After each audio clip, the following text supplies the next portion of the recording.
Hello. Hello. I'm Kate. I'm Corwen. And we're here to give you a talk and a demonstration of our Viking instrument collection and show you what we know about Viking instruments and what we do with them. We would have been doing something much more interactive if we'd been able to get to Edinburgh. Normally you'd have a chance to try all the instruments and we'd coach you a little bit about how you play them and so on. And there'd be a chance for questions, but I'm afraid there's not. So we're just going to do what we can, and then if you've got any burning questions you can email us next week. Yeah, so it should last about 45 minutes hopefully. Basically we'll go around the different families of instruments, talk a bit about each. So to start off, we'll start off with that most archetypal of Viking age instruments, the horn. Here we are, here's a nice horn. Back then, 1,000 years ago, you could get horns that are much bigger than the ones we can get now, because the aurochs, the wild cow, was still alive and well in Scandinavia and in Britain as well. Sadly they're now extinct, but they did have very large blowing horns available and drinking horns. Now, you probably all know what this is going to sound like. Or maybe you've got false expectations, because every time we watch a film like Lord of the Rings, they always cringe. Sound completely wrong. Someone picks up a horn and we brace ourselves. They'll pick up a horn this size and the sound of a horn this size will come out. That's what usually happens. Or the sound of a bugle. Yeah, or the sound of a French horn or something. But anyway, to play a horn, you just buzz your lips into it. They're part of the brass family, so you're using your lips as a reed. Like that.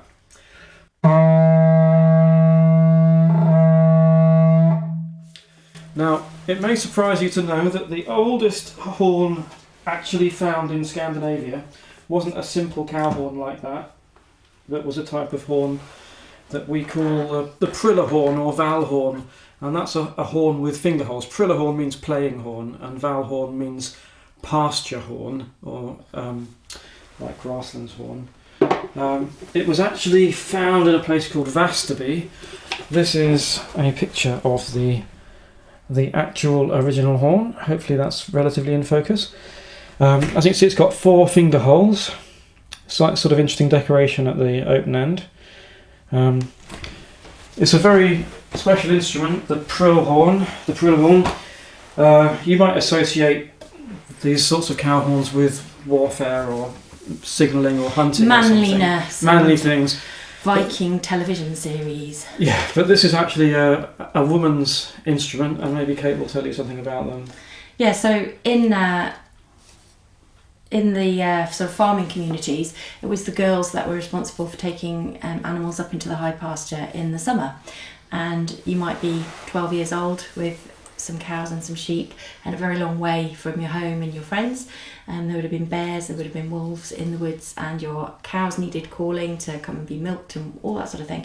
And there was, in the Middle Ages, there was a system of communication using val horns where little tunes might have a meaning that you could send across the valley to your friend in the next valley or the next bit of pasture along. So some of the tunes might have meant things like, I've seen a bear, or beware there's a bear, or I've lost a cow, and someone else might be able to tell you with a tune that they'd got a brown cow in their flock out of the blue. Yeah, so as you see, this one's got 3 finger holes. That's the normal number for this day and age. I'll play a little something on it.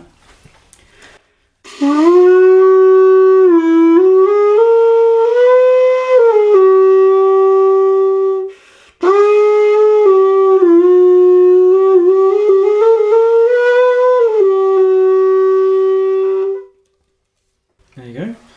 Gives some idea what it sounds like.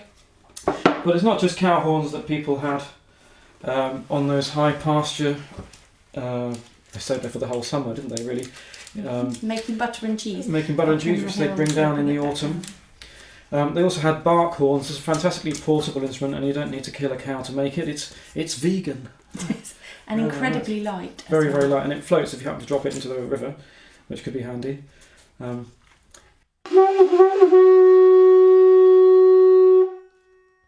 Slightly woolly sound compared to a cow horn, but still pretty good. This is actually a Russian sort of folk craft version. They make very, very elaborate ones out of birch bark.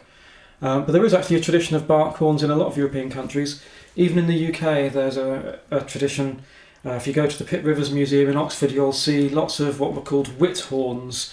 and they're made of willow bark, exactly the same as this, coiled up into a spiral, and then they're secured with a blackthorn thorn. Sometimes they have a reed made of hazel, and they were traditionally played on Whit Sunday, which was one day of the year when ordinary people were allowed to hunt on the Lord's land. So they celebrated that by blowing these hunting horns made of bark. There is kind of an improved version. So this is, can you actually see all of that in the photo, in the picture? Oh, there we go. It's got a wooden core. Hopefully you can see the wooden core inside. So it's not just bark. It's got a carved wooden core made of 2 pieces, which are then wrapped up with birch bark to keep it airtight. Now this is a very sort of fanfare trumpet shape, and that's because this design is actually medieval, not Viking Age. The medieval lures, as they're called, are straight and sort of sausage shaped, and I can show you a picture of one in a book, often found in ship burials. So here is the Oseberg lure. Hopefully you can see that. It's a long wooden tube, and it's got notches in it where it was bound together with strips of willow. It was found in a trunk with lots of cloths and some metal chains and other miscellaneous things. But they sound the same, they're more or less the same on the inside. It's very loud and very, very directional. You point it that way. Thank you. This is when we clip the audio system. I'm a lousy lure player, I'm afraid.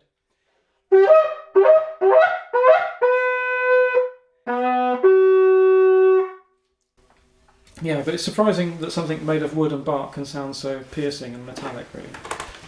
I'm just letting you know that did clip. Did it? Yes, of course it clipped.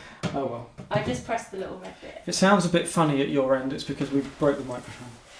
Of course, it wasn't just cow horns. People could make goat horns and ram's horns. We haven't got one, but there's a really nice instrument called a booker horn. You've probably heard on various film soundtracks, which is a goat horn with often 6 finger holes.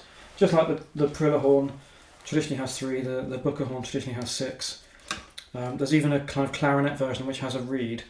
We're not sure how old that is, though, probably not Viking Age. So that probably concludes horns. Now, of course, we would normally get out a huge bucket of horns. A big pile of antibacterial wipes and hand them round and send you off into a field for 20 minutes and then gather you all back in after a while. But when your eardrums are bleeding. But yeah, we can't do that today. Sorry about that. Sorry. It's peaceful, isn't it? Isn't it peaceful? It's much quieter than usual. There's no heckling or anything. Yeah. So we'll go on to the other woodwind. The bone flute is the commonest instrument that you find from the Viking period, because probably not because they were especially common, although they would have been easy to make from your dinner. But because obviously the preservation's really good, there's a very high chance that one of these will survive if you bury it in the ground. As I always say to roomfuls of children when we're doing workshops, if I buried this little person in the front row who's been annoying me for the whole workshop, which bits would still be there if we came back in 1,000 years? And eventually they work out it would be your skeleton. Yeah. So you see it's got a wooden block in the end. We know from some of these that there's traces of beeswax found in there, so they might have had an entirely beeswax block or a wooden block held in place with beeswax. We know from medieval bone flutes that there were sometimes wooden blocks used, so your guess is as good as mine really as to quite what was going on there. With 3 holes you might think you've only got a very limited range of notes, but you can play a fair number of notes.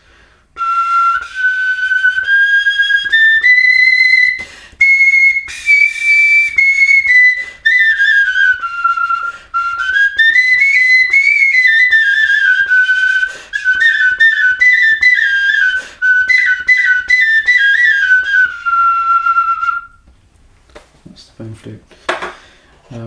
As well as bone flutes, we assume that there are also wooden flutes in the Viking Age. These do not survive very well. Wooden objects don't survive very well anyway, in general. And if you've made something deliberately hollow and thin, the chances of preservation are very, very poor. So there's very few wooden flutes at all from pre-medieval times anywhere in the world. But here's a few different Scandinavian folk flutes. It's called Spielepiper. So there are quite a variety of forms from Scandinavia, and that's probably the same in the past as well. And they sound exactly as you would expect, except for one thing. I'm not going to explain about tonality. Tonality is really complicated. Tonality is where you put the notes in your scale. Right? So if you imagine you've got an octave from, say, C to the C an octave above, you've got 7 other notes, C, D, E, F, G, A, B, and then C. Where we put those in the West, well, as we you can show see you on on the the piano keyboard. So if you've got a low C and a high C, you then divide your octave. In the West, we divide it into 12 semitones, and there's an equal pitch distance between each semitone. So it sounds fairly even, but in nature that doesn't always happen that way. And or most in fact, cultures, it doesn't happen that way in nature at all. And most cultures around the world divide their scales up into unequal distances between the pitches, essentially. So if I play this,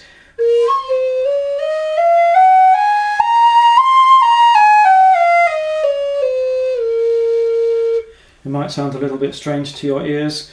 A different scale on this flute.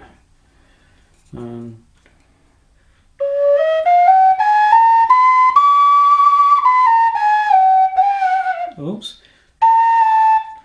I'm not used to this one. There's an extra hold on our fingers. Yeah, anyway, you get the idea. Oh, there we go.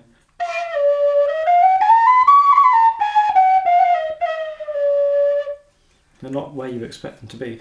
So the notes aren't where you expect them to be, and actually different tonalities, different positions of notes in the scale are really typical of other folk music, and Scandinavian folk music's got a lot of very interesting tonalities, what you call blue notes that fall between where the notes on the piano would be, quarter tones that are half the size of a semitone, distance between notes and so on. One of the reasons for that is probably because of this instrument. So it's because of physics in it. Because of physics. So if you get up early in the morning on an early spring day and go outside and find yourself a willow tree, you can get a branch off, bang it on a rock, separate out the bark from the inner wooden core, make a very hollow tube of bark, cut a special wooden thingamajig and slot it into the end of the bark tube, and you'll get what's called a willow flute.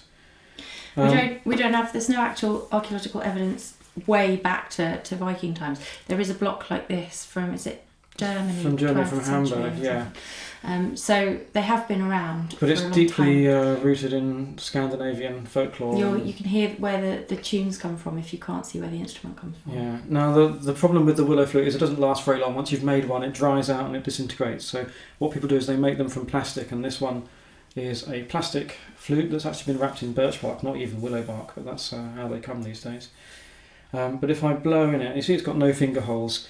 You change the pitch by increasing the pressure of your breath and by closing and opening the end.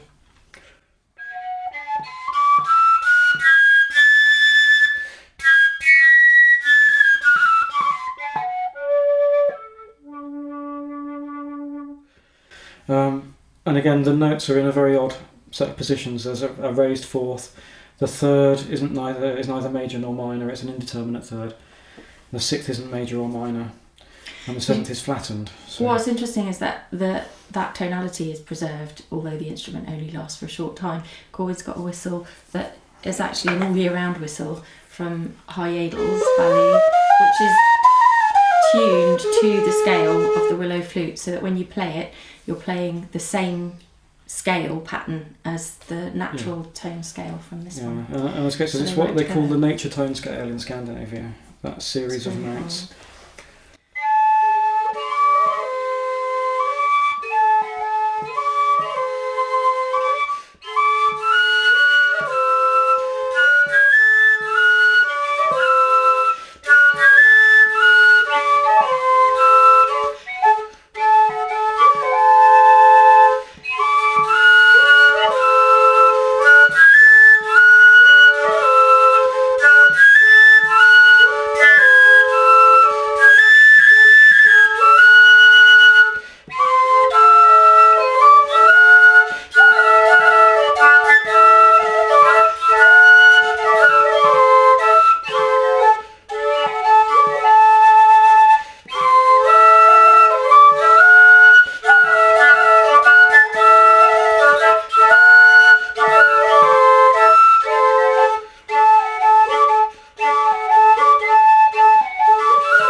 as well as instruments that are whistles, we know that the Vikings had panpipes. So let's give you a good look at this. It's called a York panpipe on account of being found in York. Yeah, this one was found in the Coppergate excavations at York. As I say, it's got 5, well, not this particular one, this is a copy. It's got 5 blowing holes. It's a panpipe, so all the holes are closed-ended, and they're just sort of a different lengths to give you the different pitches. Although this is a Scandinavian or kind of cultural relic, from the Vikings inhabiting York, these instruments are wood block or clay block panpipes like this, are found on Greek statue carvings and art, and the Romans had them as well, made of pottery, and ancient Celts, European mainland Celts in Switzerland, places like that, have wooden panpipes as well, dating back about 2,000 years. And this one is the Coppergate one, was 10th century, so just over 1,000 years old now. But were still in use even 100 years ago. Itinerant knife sharpeners in Spain used to play them as they were going around, so that you would hear the sound of the panpipe and know that it was time to get your knives out and get them sharpened. The equivalent of the ice cream van. Exactly, but not as much fun. No. Yeah.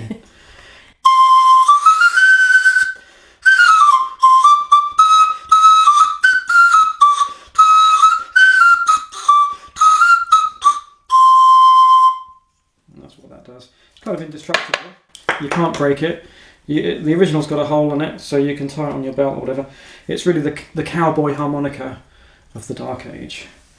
And the last thing in the wind family are reed instruments. So in Scandinavia there are 2 bodies of reed pipes like this found. I'll show you a picture. One was found in Falster and one was found in Lund, and they are respectively known as the Falster pipa and the Lund pipa.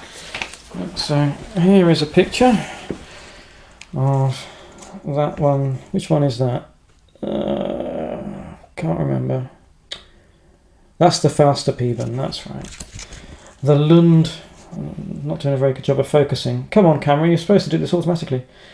Yeah, anyway, that's the part. As you can see, it's a tube of elder. It's been kind of cut into a square, and then the finger holes drilled in and scalloped out very, very dramatically. That style is still in use 1,000 years later, because this type of instrument doesn't just go away. It's actually still played now as a folk instrument in Russia, where it's called the zalaika. In Finland, I've got some pictures of all sorts of variations of the instrument from Finland, with bark bells, big reeds, coiled up bark tubes, long reed with the holes in the reed, all sorts of permutations. It's called liru in Finnish. And until 150 years ago? Yeah, it's about 1850, so in Wales, 170 years ago. The now. pibgorn, which has had quite a revival in the last decade or two. The pibgorn was played in Wales, and there were just a few of them left, and you can see one in the Museum of Wales at St Fagans. And if I take this apart, you'll see... it's exactly the same instrument. You'll see, yeah, and even the scalloping. But some of the Welsh examples are made of bone and have that exact same really scalloped out finger holes with the ridges on the bits in between. It's really quite uncanny how little that instrument has changed in 1,000 years. Nobody knows where it comes from, but it must be very, very ancient. There's sort of talk about it being a Roman instrument. Well, the Romans certainly had them. But to play the Viking Age one for a second. So the reed is literally a reed. It's made of a piece of, I think it's Phragmites australis, that's the common water reed. But you could also use an oat straw or a wheat stalk to make your reed.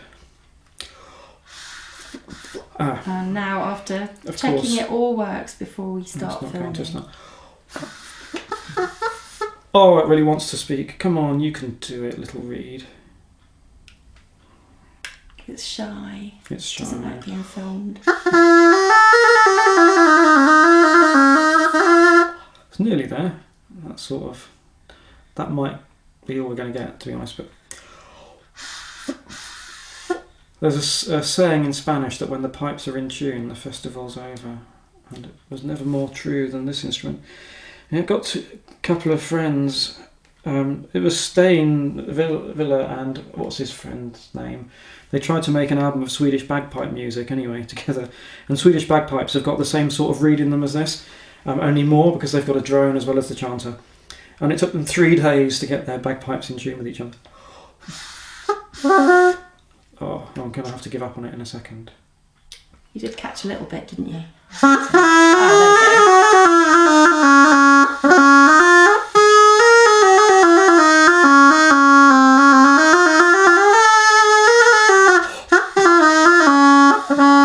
It might be a bit too hot in here. It really likes to be very damp. Because I've put the heating on again.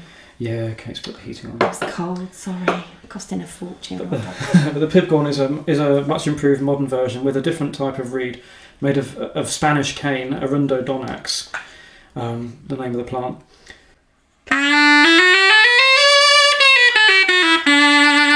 And it's altogether a much more reliable animal. But then that's 1,000 years of evolution for you, I suppose. Yeah.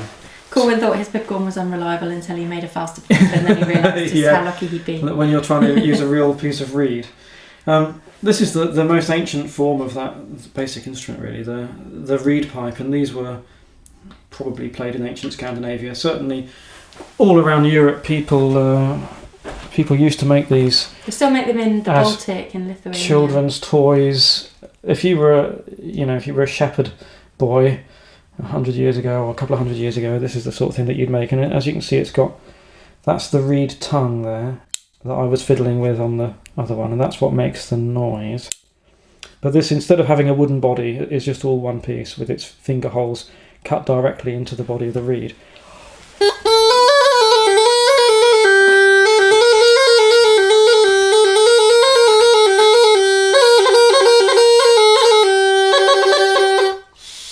This one's not playing. No, they're very finicky. Very temperamental. Temperamental instruments, yeah. So let's move on to, what should we do next? You're in charge.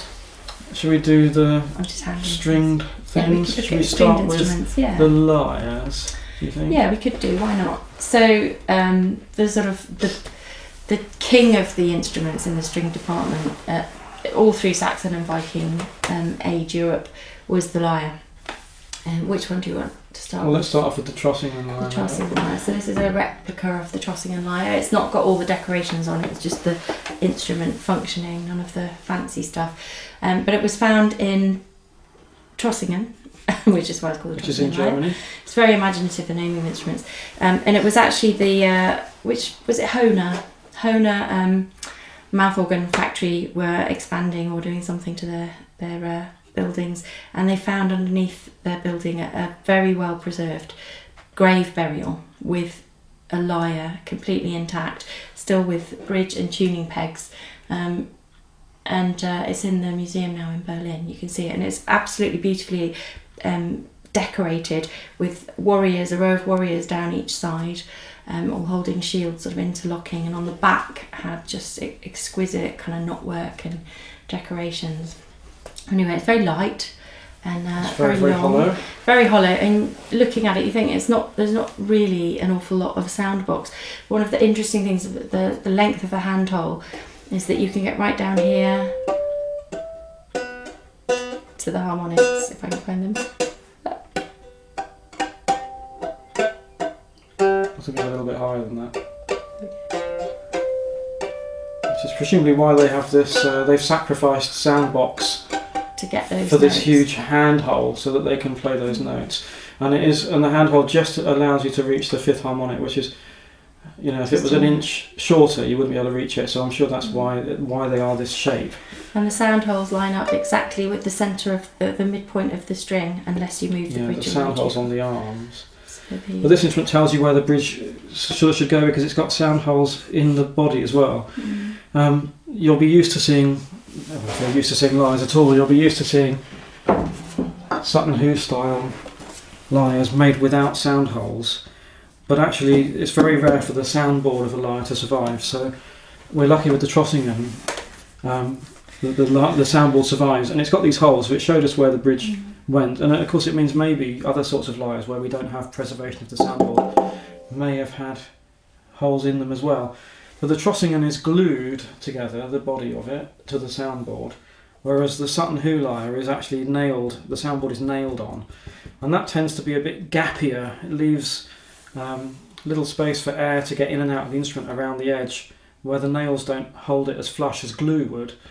And so that does actually make the sound holes slightly redundant, because the air can communicate from inside to outside under the soundboard like that.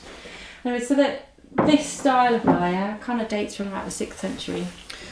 But the lyres are very, very old, going right back to a couple of thousand BC to ancient Sumeria, and the ancient Egyptians played the lyre as well. We don't know how old Europe's tradition of lyre playing is. The oldest finds are the oldest representation from outside Greece and Rome is in France, in a place called Poole, where there's a statue of a lyre player, and that's about 2,000 years old. But this instrument could be really, really old, but we don't know.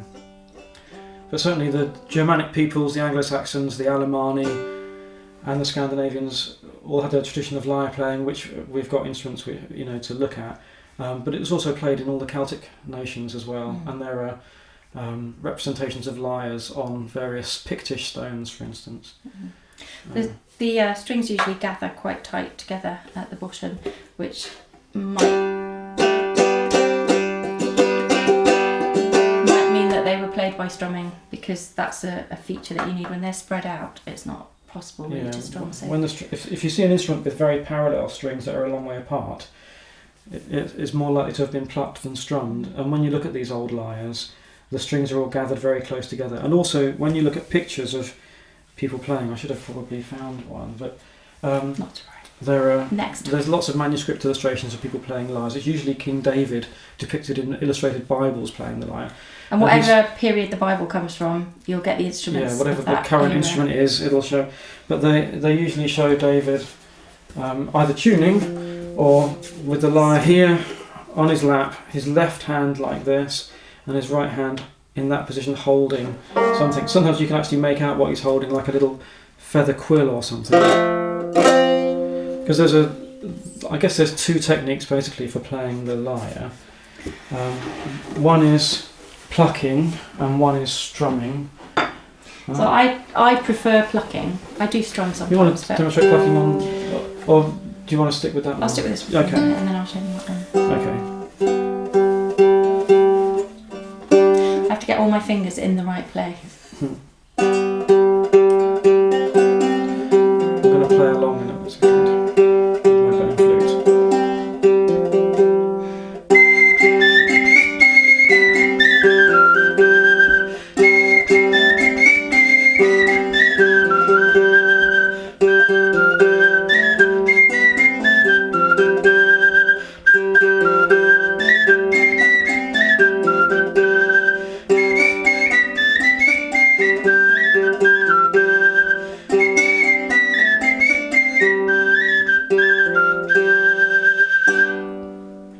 So that's me plucking. Corwin prefers to strum.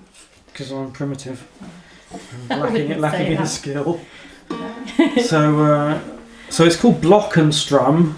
Strum is obviously with that hand. That's strumming. Did you like invent that term? Like a guitar. Block and strum. No, it's already in use, because some other instruments are played using the same technique. Like the harp, for instance, can be played this way, although it isn't very often played this way. And what you're doing is, if you can see my hand... often a strap in pictures. Yeah, there's always a strap, and it's very handy, the strap, because you can walk around and hold your lyre and it doesn't fall to the floor with a crash. Because the Anglo-Saxon lyres, the hole is too big to brace your hand in and still touch the strings. The Alemannic lyre, you don't need a strap. I don't need a strap because I've just got my hand like that. I'm probably really bad for producing RSI over years. But if you, I don't know how to show you this really. Let's see. Okay, so you can see my fingers are touching some of the strings. If I pluck a string that my finger is touching, it doesn't make a sound. Well, it sort of makes a thud. that means that the strings that I'm not touching can ring on. Now if I change which strings I'm touching, different strings can ring.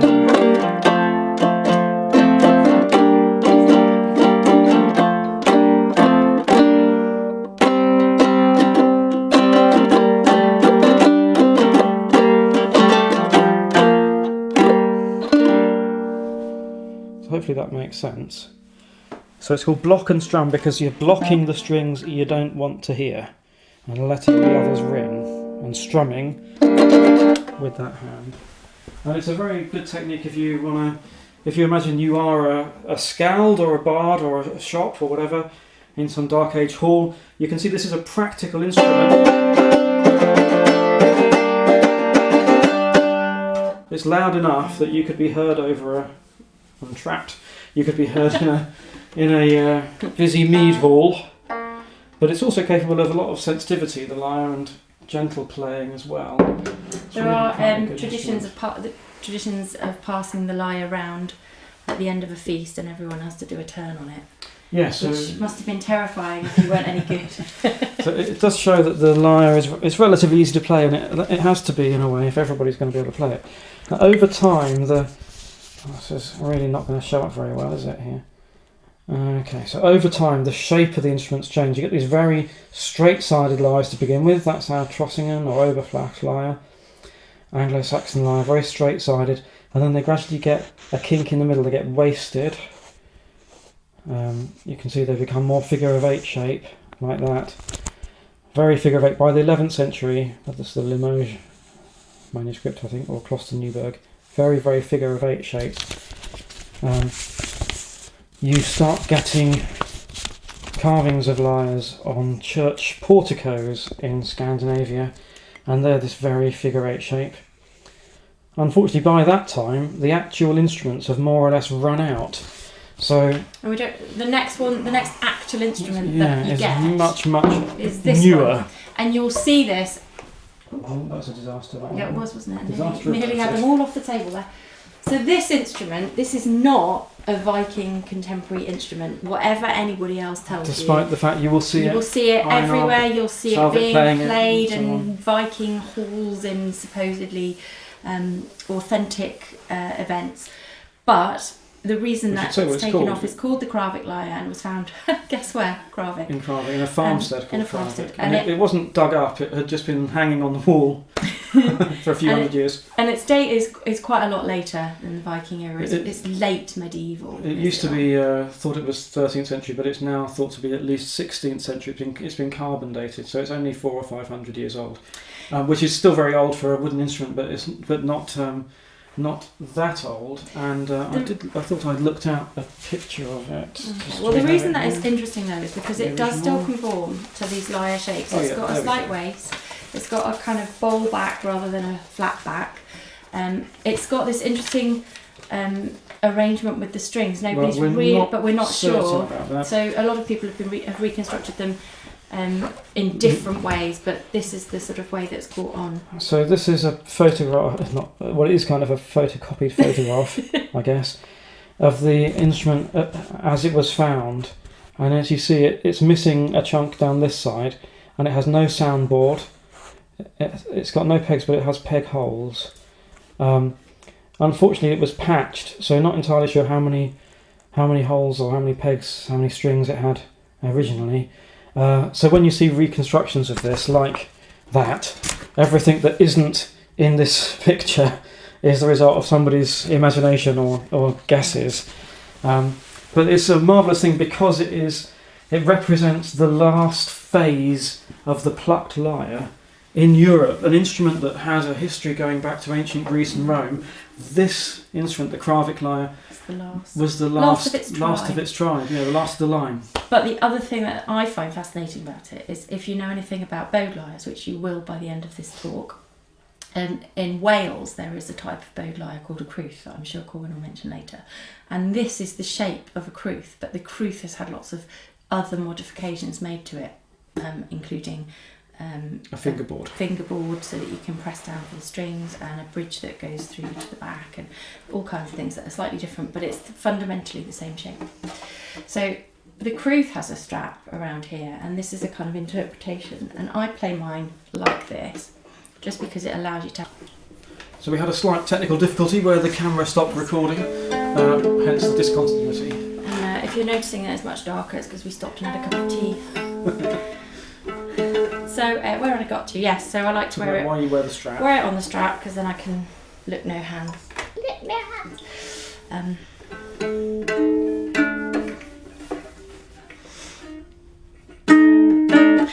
I was saying. Oh yes, I was saying about how I can strum it or pluck it. It's quite good.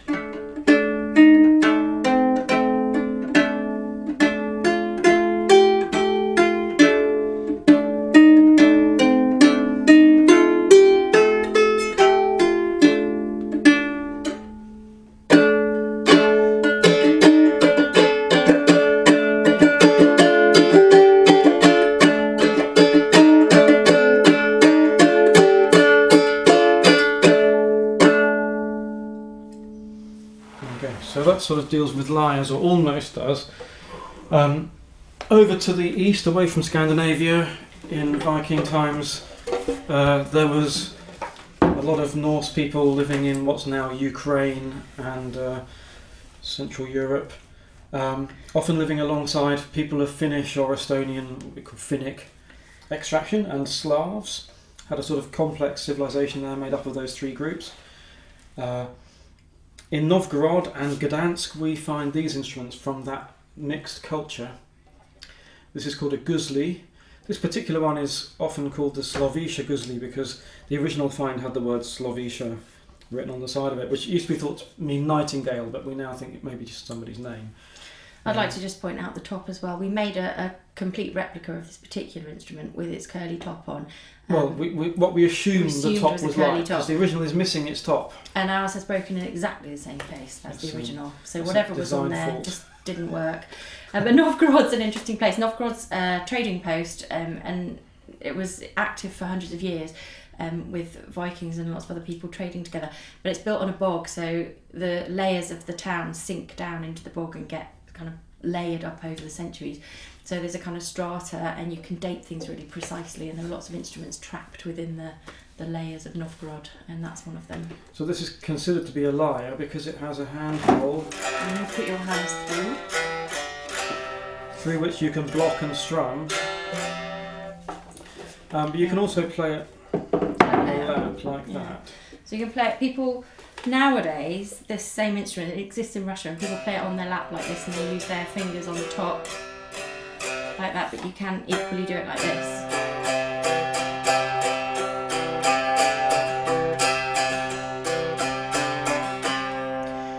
Ooh, it's gone out of tune when we had our tea break. Never mind.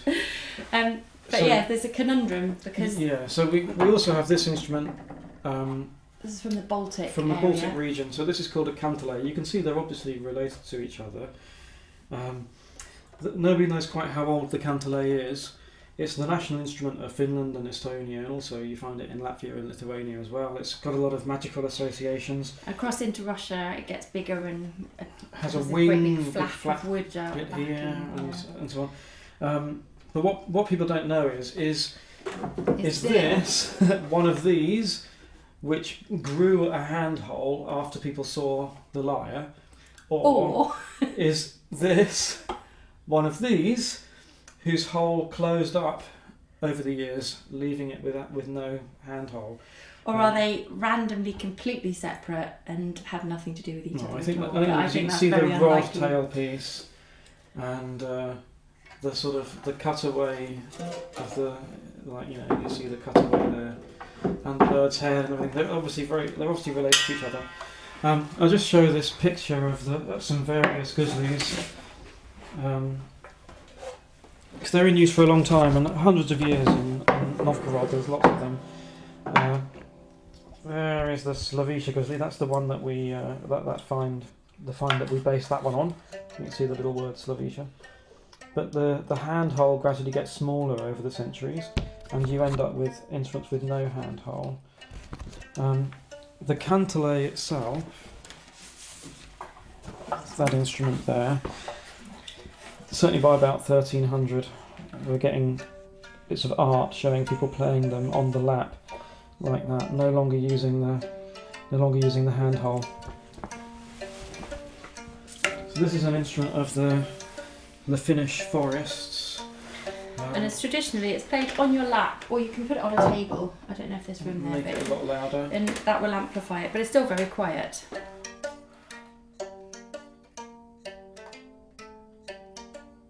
And the tunes for it are often very, very short and quite hypnotic, and you can just play them for hours with lots of variations. There's a style of very ancient style of singing that the various Finnic peoples have versions of. In Finland it's called runolaulu, and it's really long epic ballads or spell songs which are sung to these sorts of tunes, and this instrument sometimes, often sung unaccompanied as well.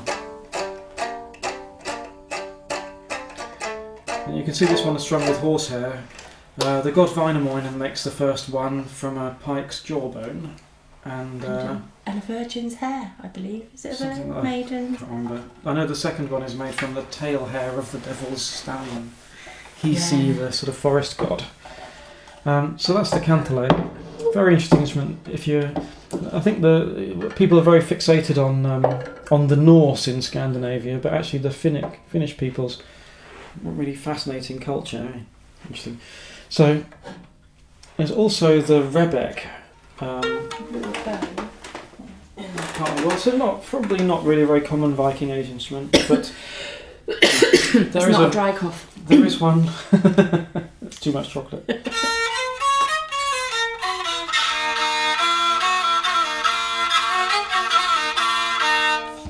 But there are a couple of these found. Here's a picture of original finds. This one's a typical medieval rebec. You can see 3 strings and a fingerboard.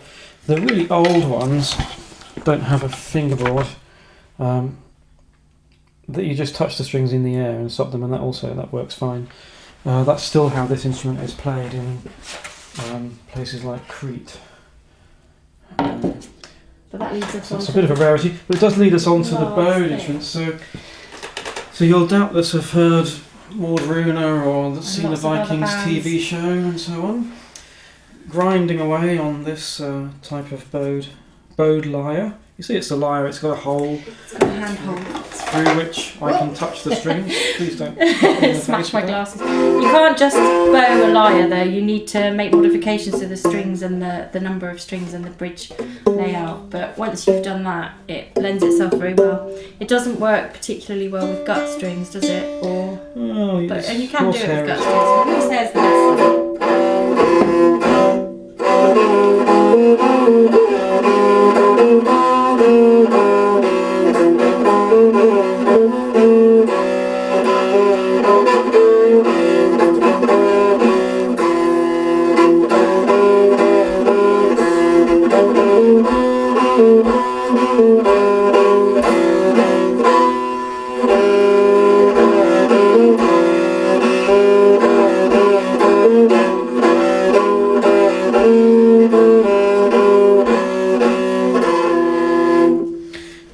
Question is, did the Vikings have these?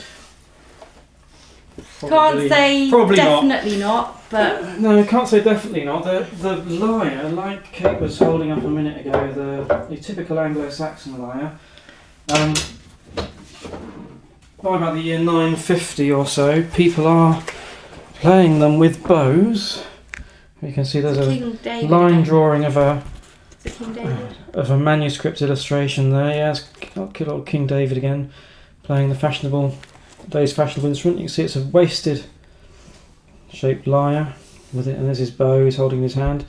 He's got a couple of birds still on his shoulders. I wonder what the symbolism is of that. Anyway, so the bowed lyre is around by about the year 950 or so.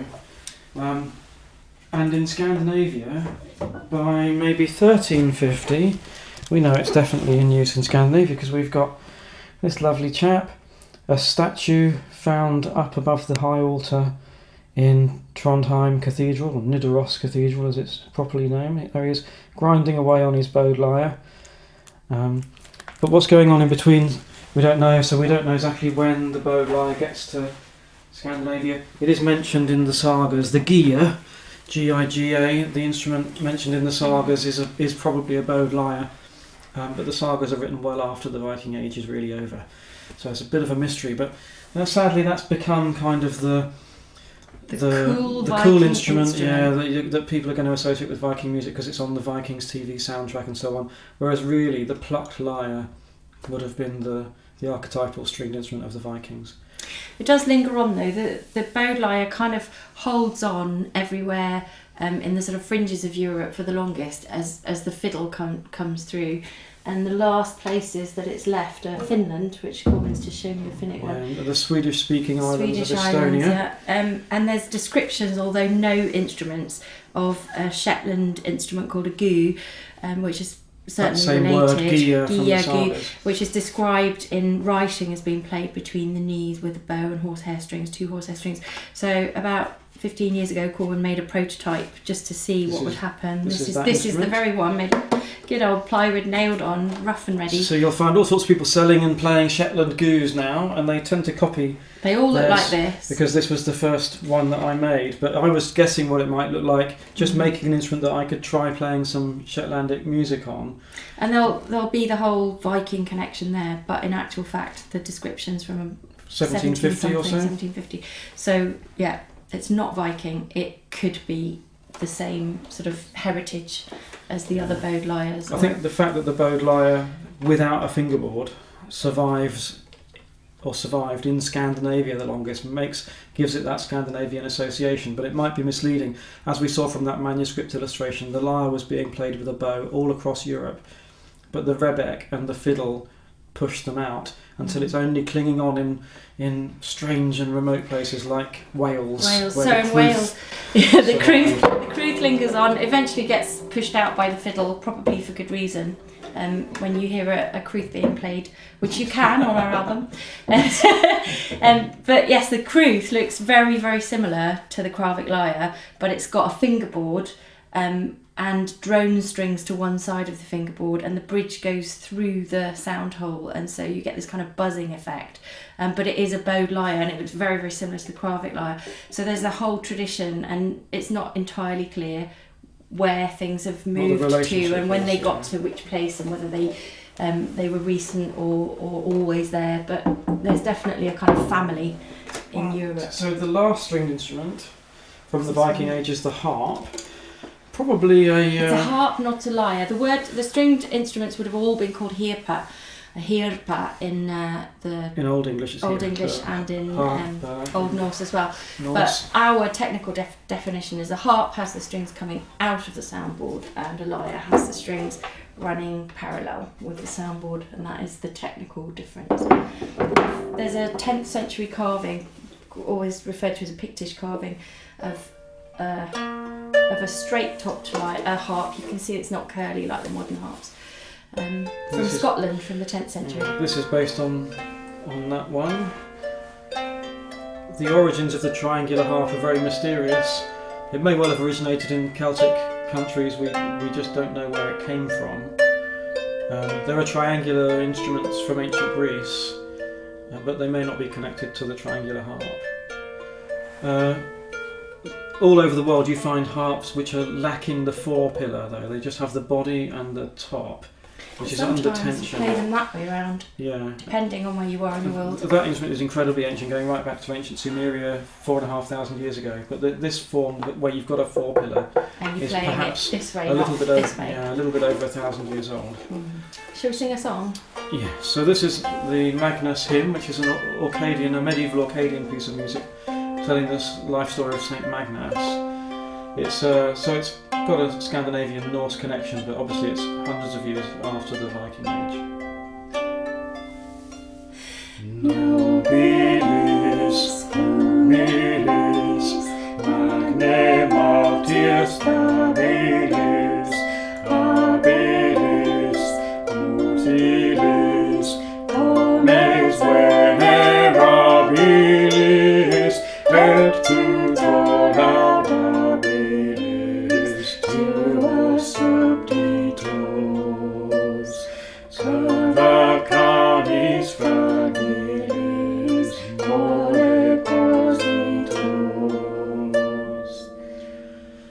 that leaves the last family of instruments, which we'll whistle through quickly, which is the drums. The drums, trauma. So, known from Norse literature. But not from archaeology. Not from archaeology. No finds, so we've got no idea what Norse Viking Age drums would have looked like. Well, we know what people had elsewhere in Europe, and elsewhere in Europe lots of frame drums like this, drum on a wooden hoop. The Sami to the north of the Norse, living in the very north of Scandinavia. Certainly we know they had this type of drum by about 1200, so they may have introduced it to the Norse earlier than that. This kind of drum made from a vessel of some kind, cooking pot. This is a riveted iron pot which would have existed in Viking times. They're played right down into the Middle East and North Africa, and the Vikings got to all those places. And if you dug this up, you'd just think it was a cooking pot. Yeah. In most languages, the word for drum comes either from the word for vessel, as in English, the drum, an oil drum, a pot is a drum. So either from the word for a vessel or from a word for a lid. So if you don't call it a drum, you call it a lid. And this is the third possibility. Your typical medieval tabor drum, two heads on a shell, on a frame. We don't know which one of these was the Viking drum. It's perfectly possible they had all of them.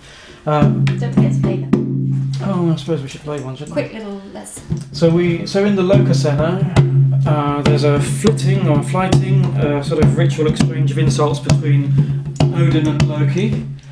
And Loki, one of the things Loki accuses Odin of being effeminate, and he's so effeminate that he bangs on lids with the women. He does women's magic. Magic was considered quite effeminate to the Norse. A man should, get what he wants with his own strength, not relying on magical means to do so.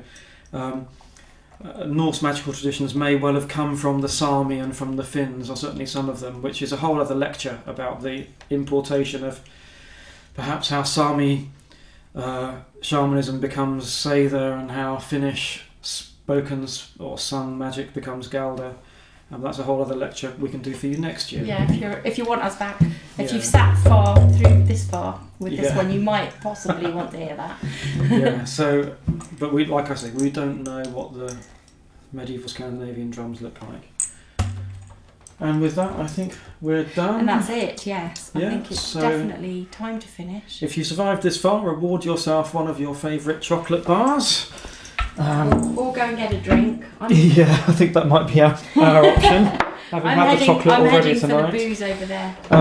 One last bit of product placement. If you want to support us, if you want to hear these instruments played in a kind of folk and pagan context, then this is our CD, Fish or Fowl, Fishy or Fowly. Look, I can give Kate a huge head. I could give her my head as well. There we go. That's really not a thing you want to say.